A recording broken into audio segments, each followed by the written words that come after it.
Presentation discussion of our summer 2025 Metronet fiber installation in the township presented by Kelly Parker, City Relations Manager, Metronet, and I believe this is going to be online. Tom, you've got this? Yes. Welcome, Kelly. Can you hear us? I can. Can you all hear me? Yep, you're on. Great. Go right ahead. Great. Thank you so much. Well, good evening to the Board of Trustees. Thank you for having us here this evening. I'll introduce myself. I'm Kelly Parker. I am the City Relations Manager, and I will be working with the Township of Bloomfield during our fiber build out. And joining me also virtually, I have our Project Director, Ed Hoffman. So he will be responsible for overseeing the construction project and all aspects of that.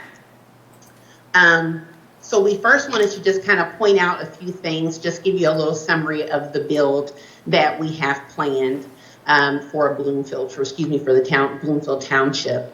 Construction, we are expecting that to start here pretty soon. So Ed could probably give us a little bit more of a time frame on when we can expect to see shovels in the ground. But we are expecting that to be taking place here anytime soon between early to midsummer.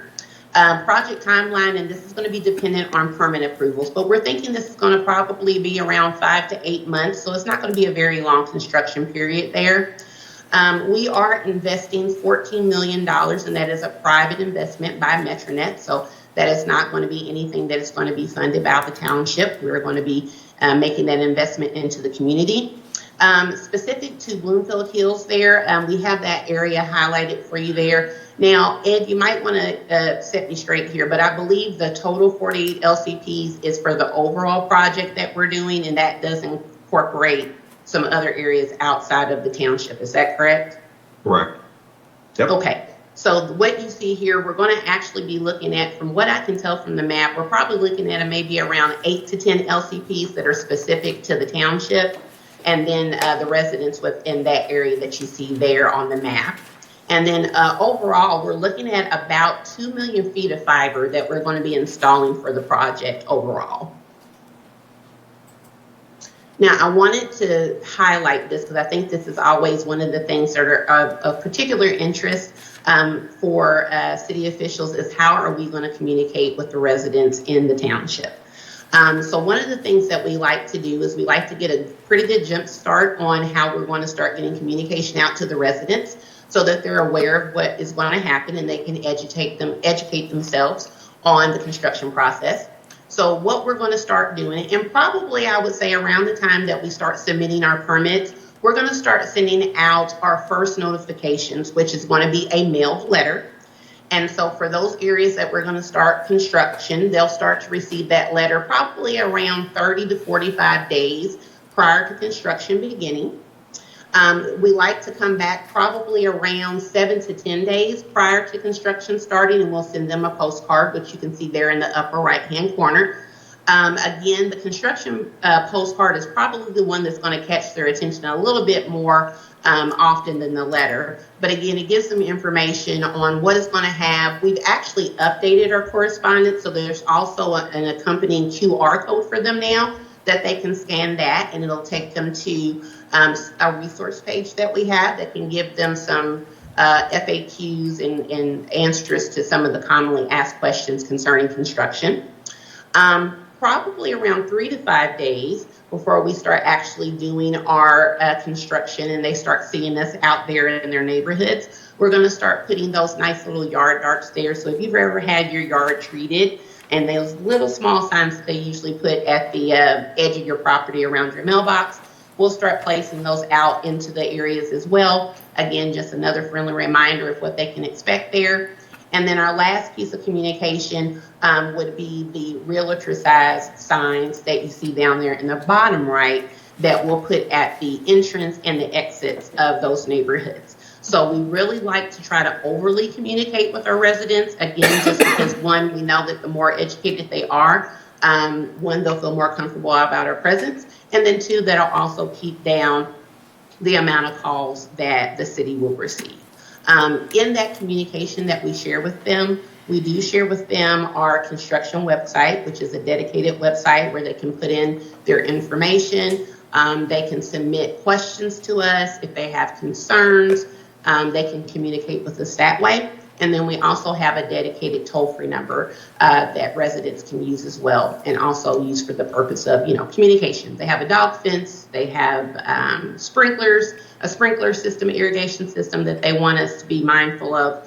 Those are the types of requests that they can submit to us, as well as any other kind of questions that they may have there. Moving on to the last, I think this is important for you guys to have. So for the township, again, Ed and I would be your main point of contacts there. Now, Ed is going to be your guy for all things construction related. Ed has been in the game for several decades, so he is an expert at what he does. And he is going to be able to help you out with anything that's related to the construction itself. And then for myself, I kind of primarily focus on the communication piece. So between the township officials and then also your residents, if there are any questions, or just sometimes, people just need a little extra TLC and that warm hug, that's kind of what I'm there to do, just to kind of ease any concerns that the township or its residents might have. But moving to that right side there, again, those are the two resources that residents can use. So if you do happen to receive calls or inquiries from residents, we would ask that you would direct them to the construction hub that you see there, or the toll-free number. That would be their first point of contact. And then if for some reason they need to have anything escalated, I'm there to assist them with that. Okay. So I'm sorry. Go ahead, Kelly. Sorry. Thank you. Go ahead. No problem. I was just going to say, I'm sure that there are some questions that you all have for us. So if you would like to ask us those questions, Ed and myself would be happy to answer. Okay. Any questions from the board? I have a question. Thank you for the presentation. Will all the construction be, first of all, if you can explain to the residents, will all the construction be below ground as opposed to on any type of poles with wires elevated or cables elevated? Well, it'll depend on the design, and we submit for permits either aerially and or buried. So whatever the permits dictate will determine where we end up going. I mean, there's a lot of times you have like rear lot pole lead, and historically that's where you want to place your stuff. But we have also gone at front lot, and we sometimes are the only ones there because they don't want us on the poles anymore. So we kind of really let the county, the permit, decide where we place. If that helped, did that answer your question, or? That helps. All right. Thank you. Okay. Okay, any other comments or questions? If not, Kelly, we'll also maybe work with you and our communications department to make sure we're getting out our email blasts to notify the residents also as much as possible. Yes. I have actually shared some materials that with the city clerk, with the clerk, that I think that would be helpful. I think when we met with them a month or so ago, they mentioned that there is like correspondence that they send out to the residents in the township. And so we're hoping that we can incorporate some inserts into that. And we also provided them with social media posts and different things. But I'll be working with them if there's anything beyond that they would like to develop, to help with the communications piece. I'll be happy to help work alongside them with that as well. Thank you. I just had a quick thing when I read in the packet.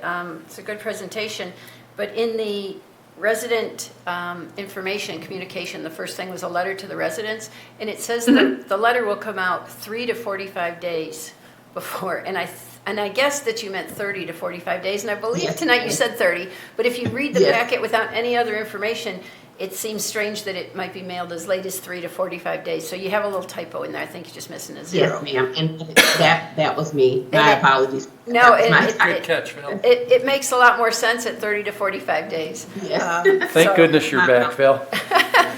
Yeah, I'm the one who always has the annoying catch the little typos. So, No problem. No, that's no it. problem. Thank you. So I just want to quickly give a little background to Metronet, a private company who's made this decision to make some investments privately here. We're collaborating and cooperating and trying to make the process as seamless for them and for our residents as possible while protecting everybody's interest here in the township. Metronet, though, is its own company. We're not endorsing them or sponsoring them. This is a business making a decision to invest here to bring additional fiber infrastructure, which will enhance some of the private, like internet access and so forth for many residents who, need those choices. We've had a couple of meetings, so I must say that they've been pretty open with us. Supervisor's office, the building planning, cable, IT. In my office as well, I've had several meetings in preparation for this, for Metronet deciding to make an investment here in the township, and they've been very good. I appreciate the openness and transparency.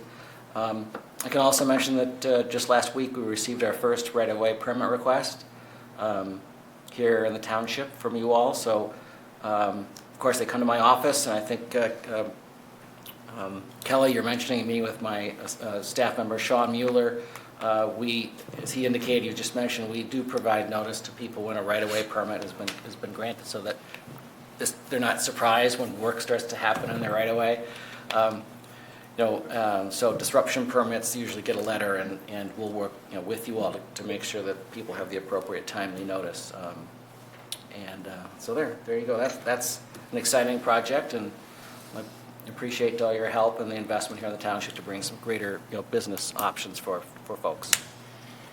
All right, thank you. Thank you, Kelly. Thank you all. Thank you. We're looking Thanks, Ed. forward to Thanks, Ed. having a very All right, thank you, nice, Tom. ongoing relationship with you all. So thank you for that. Okay, Thanks. thank you. Okay.